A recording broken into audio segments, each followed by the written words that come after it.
Hello दोस्तों, yes के पाठशाला चैनल में आपका बहुत बहुत स्वागत है। चलिए दोस्तों, आज जीएस का थोड़ा-सा इम्पोर्टेंट जो ऑब्जेक्टिव टाइप क्वेश्चन आते हैं ना, उसको देख लेते हैं। ज़्यादा नहीं, 15-20 क्वेश्चन है, उसको देख लेंगे। ये आने वाले मोस्ट इम्पोर्टेंट क्वेश्चन है जो कि आने वाले एग्ज़ाम में जैसे पुलिस के हुआ, पेट के हुआ, उसमें पूछ देता है। और ये क्वेश्चन तो बहुत इम्पोर्टेंट है, ये वेरी इम्पोर्टेंट है। ये क्वेश्चन तो बहुत पूछता है, ठीक है। पृथ्वी पर दिन और रात होते हैं। देखिए, जैसे पृथ्वी ये हो गया, ठीक है। इसमें 2 गतियाँ, इसकी 2 गतियाँ होती है। एक तो ये जो एक्सिस हो गया उसका, ठीक है। ये अपने एक्सिस के चारों ओर मूव करती है, जैसे लट्टू नहीं होता है। ये लट्टू कैसे बनेगा यार, एक मिनट, मैं लट्टू बना रहा हूँ। देखिएगा, अब जैसे लट्टू आपका बनेगा इस टाइप का ना, इस टाइप का मान लीजिए लट्टू है। तो ये अपने एक्सिस के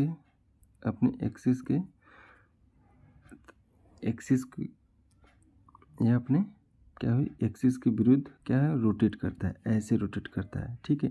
तो इसको कहते हैं घूर्णन गति। एक होता है घूर्णन गति, ठीक। एक होता है क्या, घूर्णन गति, और एक होता है परिक्रमण गति। परिक्रमण गति। तो घूर्णन गति अपने एक्सिस पर होने के कारण होता है, ठीक है। अपने एक्सिस पर गति कोई करेगा तब घूर्णन गति होगा। और परिक्रमण गति क्या होता है, परिक्रमण गति होता है जैसे सूर्य हो गया, ये सूर्य हो गया। अब इसके चारों ओर पृथ्वी जब मूव करती है, घूर्णन गति करती है, तब इसको कहते हैं परिक्रमण गति। और जैसे यहाँ पर पृथ्वी है, यहाँ पर है, फिर ये सूर्य होगा, ठीक है। ये सन हो गया, ये सन हो गया, ये पृथ्वी हो गई। तो अब पृथ्वी जब इस पर गति करेगा इसके चारों ओर, तो इसको कहेंगे परिक्रमण गति। परिक्रमण गति के कारण क्या होता है, ऋतुओं में परिवर्तन होता है। लेकिन जो अपने एक्सिस पर पृथ्वी गति करती है, उस गति के कारण क्या होता है, दिन और रात। क्योंकि अपने एक्स पे घूम रहा है, ये क्या कर रहा है, अपने एक्सिस पे घूम रहा है, एक्सिस पे घूम रहा है, तो इसके कारण दिन और रात होता है। दिन और रात किसकी गति के कारण होगा, दैनिक गति के कारण, ठीक है। देखिए, आपको आंसर भी मैं शो करवा दूँ। देखिए, दैनिक गति के कारण, ठीक है। चलिए नेक्स्ट क्वेश्चन देख लेते हैं। सबसे बड़ा ग्रह कौन सा है, और तीसरा क्वेश्चन है सबसे छोटा ग्रह कौन सा है, बताइएगा। सबसे बड़ा ग्रह, देखिए ये जैसे सन हो गया, ठीक है, ये सन हो गया, तो BSP, बुध शुक्र पृथ्वी, ऐसे करते जाएंगे तो मंगल, ठीक है, मंगल ग्रह। तो लास्ट में आएगा आपको बृहस्पति, फिर अरुण और वरुण, ठीक है। तो ये सबसे बड़ा ग्रह आपको मिल जाएंगे वरुण, अरे सॉरी, बृहस्पति। तो इसमें देखिए क्या हो जाएगा, आपका option number A is the right answer. सबसे बड़ा ग्रह होगा आपका बृहस्पति, ठीक। और सबसे छोटा ग्रह कौन होगा, सबसे छोटा ग्रह देखिए ये सन हो गया, तो सन के सबसे करीब हो गया बुध, ठीक है। बुध सबसे सूर्य के सबसे पास भी होता है और सबसे छोटा ग्रह भी होता है, ठीक है। चलिए इसका ऑप्शन देखिए, आप देख लिए तो इसको शो करिए। देखिए, बृहस्पति ग्रह सबसे बड़ा ग्रह है, और नेक्स्ट क्वेश्चन में देखिए सबसे छोटा ग्रह कौन सा हो जाएगा, बुध। चलिए अब नेक्स्ट क्वेश्चन देख लेते हैं। अगुलहास धारा किस महासागर में बनती है। तो अगुलहास एक धारा है जो कि प्रशांत महासागर में नहीं बनती है, आर्कटिक भी में नहीं, और ये बनती है हिंद महासागर। जैसे ये जो भारत है हम लोगों का, इंडिया है, इंडिया यहाँ पर देखेंगे ना तो हिंद महासागर है। तो अगुलहास हिंद महासागर में बनती है, ठीक है। और नेक्स्ट क्वेश्चन क्या है, पृथ्वी का सबसे भीतर वाला क्रोड किसका बना होता है। देखिए, मैं इसको रफ करके बताता हूँ आप लोगों को। रफ नहीं हो रहा है तो छोड़िए, ऐसे ही बता रहा हूँ। देखिए, एक होता है सियाल, सीमा और नीफे, ठीक है। देखिए, तो नीफे मतलब निकिल और फेरस सबसे लास्ट में पाए जाते हैं पृथ्वी पर। सीमा मतलब सिलिकॉन और मैग्नीशियम, ये पाया जाता है जो सतह होती है उस पर, ये होती है मेंटल पे, और लास्ट में एकदम होती है कोर।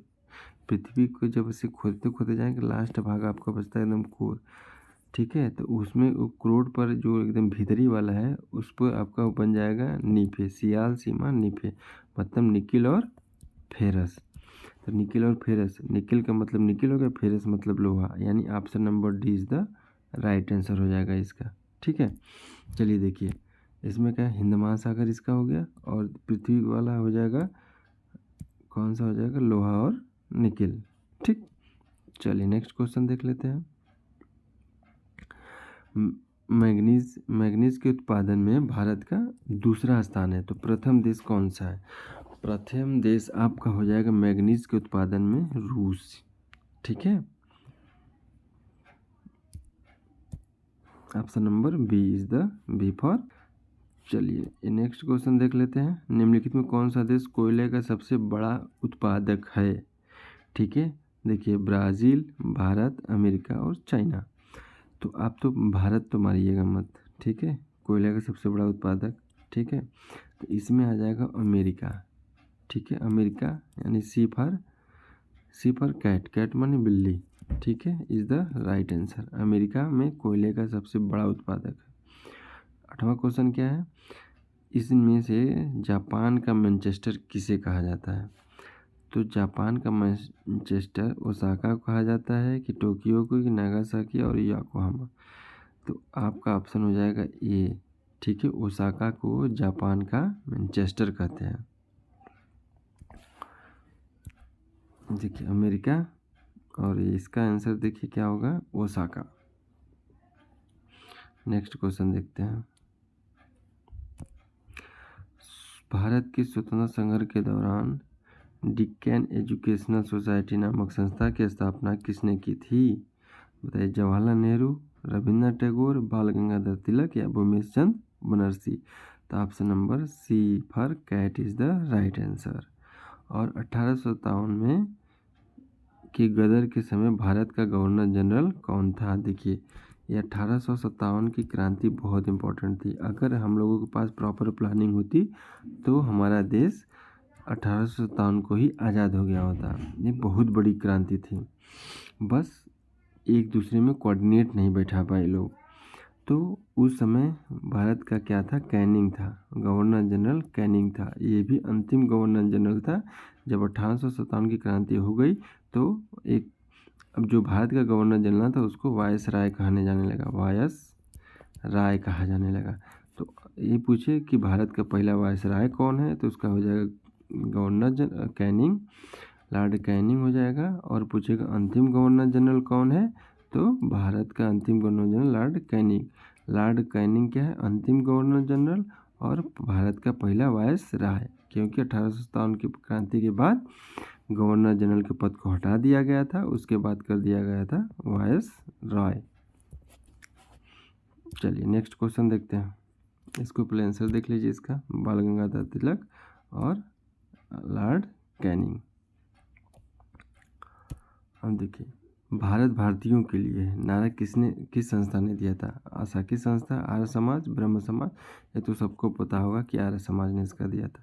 विंध्याचल और सतपुड़ा पहाड़ियों के बीच से होने वाली कौन सी नदी है?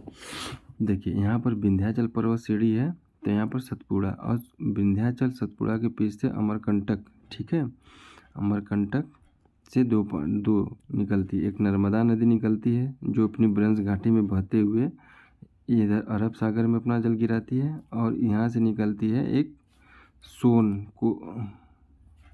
नदी। ठीक है, जो कि बिहार में चली जाती है।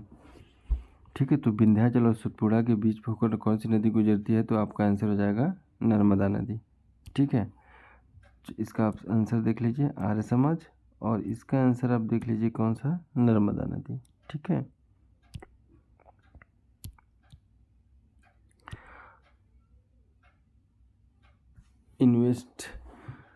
इन्वेस्टर प्रोटेक्शन फंड किस संस्था ने स्थापित किया है? तो देखिए पूंजी मुद्दे ने, डीएलएफ ने, सेबी। देखिए सेबी हो जाएगा, क्योंकि जितने भी बैंकिंग का कोऑर्डिनेशन रहता है, रख रखाव या क्या रूल रेगुलेशन होता है, उस पर पूरी तरह से कंट्रोल करता है सेबी। ठीक है,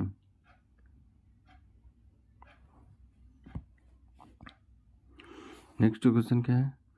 कुंडापुर एवं करवार कच्छ वनस्पति कहाँ स्थित है? तो केरल राज्य में, कर्नाटक, तमिलनाडु, त्रिपुरा। तो इसका option number B for boy हो जाएगा।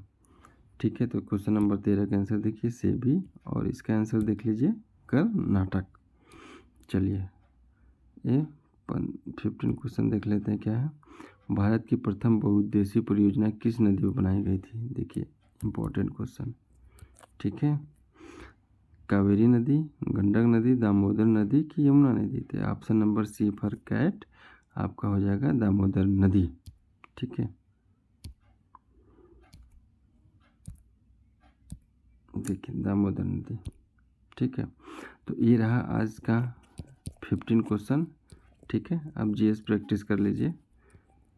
ऐसे समय समय पर मैं जीएस का ऑब्जेक्टिव क्वेश्चन लाता रहूँगा। ठीक है, चलिए आप लोग अपना पढ़ाई तैयारी कंटिन्यू करते रहिए, रिवीजन करते पढ़ते रहिए। अभी कुछ सेटअप उटअप अच्छे से नहीं हो पा रहा है, इसलिए मैं अच्छे से वीडियो नहीं बना पा रहा हूँ। ठीक है, जिस दिन हो जाएगा, ज़्यादा टाइम नहीं, हफ्ते भर में हो जाएगा, तो मैं अच्छे से वीडियो आप लोगों के लिए कंटिन्यूस डिलीवर स्टार्ट कर दूंगा। ठीक है, मुझे याद है कि भविष्य में आने वाली पेट की एग्ज़ाम है और पुलिस की। ठीक है, इसमें ये दोनों बहुत इम्पोर्टेंट एग्ज़ाम है जो कि आने वाले समय में होगा सब, तो इसके मद्देनज़र देखते हुए हम आपको क्लासेस स्टार्ट कर देंगे। ठीक है, बस आप लोग उम्मीद मत हारिए, मेहनत करते रहिए। चलिए खुश रहिए, मस्त रहिए और देखते रहिए इसकी पाठशाला। Thank you.